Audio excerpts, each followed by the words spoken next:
And hiring a contractor isn't the only way to improve your home office. A professional organizer can also help you tidy it up. Sarah Buckwalter of Organizing Boston has some tips for us today. Sarah, thanks so much for coming in. Thank you. Now, where do we start if we know we need to sort of get our act together? Well, I think the first step in getting your home office organized is consolidating everything around the house.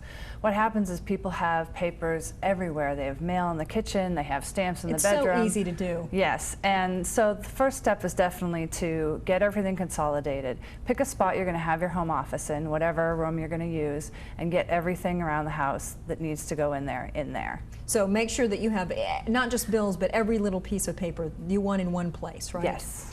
Okay, so that's your first step. What's the second step? The second step is to sort and purge everything. So first you need to sort everything into piles and get rid of all the stuff you don't need. Any unnecessary papers, if you have doubles, triples of certain office supplies, which sometimes we do when they're scattered all around the house.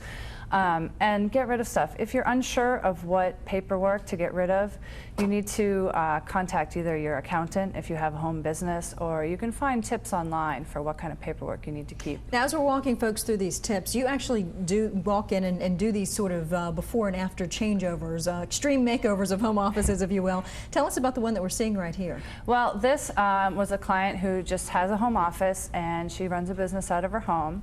What I did was come in and help her just sort through all her paperwork. I take a very hands-on approach, assisting her physically through the entire process, setting up the filing systems, suggesting different containers and stuff to store her office supplies, and just getting everything put together so she can work well. You mentioned containers. You also recommend containerized. What does that mean?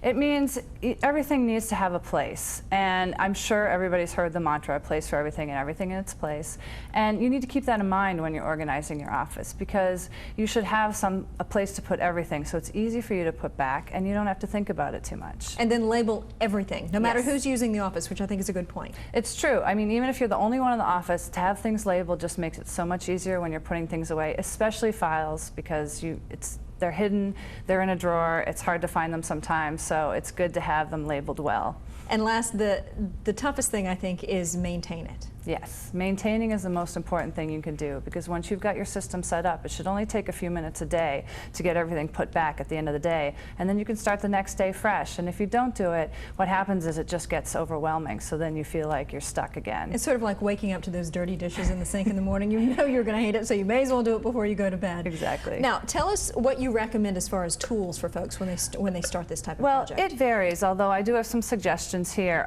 Definitely you need a place for your papers. And there are different things to, everybody knows what a traditional office filing system is. You know, you have the drawer and the files.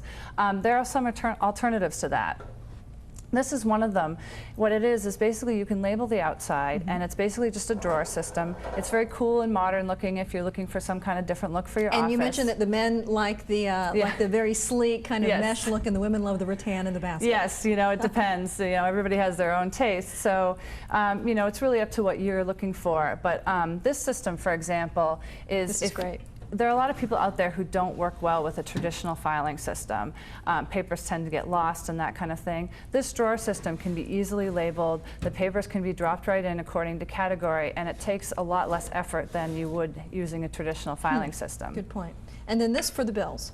That's for the bills. It's numbered in case folks at home can't see it. Yep, it's numbered for each day of the month, so if you do still use paper checks and that kind of thing, you can sort your bills according to when they're due, so that you can get them filled out and paid right away, and then put them in the slot, and on the date they're due you can send them out in the mail. You actually recommend online bill paying. I do. Just because it's not as much stuff. Exactly. You have a lot less paperwork, it's much easier to use, and it's just a very simple system. If you can get yourself set up with that, I recommend it, definitely. And then finally, just places to put all the junk. All that's junk. It doesn't need to be all thrown in one drawer. It can be sorted so it's easy to find things. You know how much stuff you have when you go to get it. You know if you're running out on something, if you're running low on tape, etc. It's all in the same place. And these nice systems expand so they can fit different size office drawers.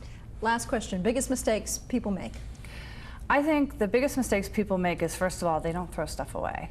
And there's so much stuff that you really don't need that people think they need to hold on to and they don't. Should you apply the same theory as we do clothes in our closet? If you haven't used it for 2 years and you don't need it, get rid of it? Pretty much. Although there are some papers you do need to archive, and like I said before, talk to an accountant or something and they can give you a guideline.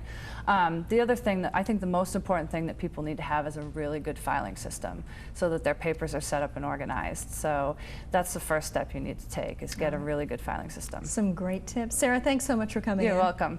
If you want to call Sarah, the phone number for Organizing Boston is 617-699-1263. The website, it's very easy. It's organizingboston.com.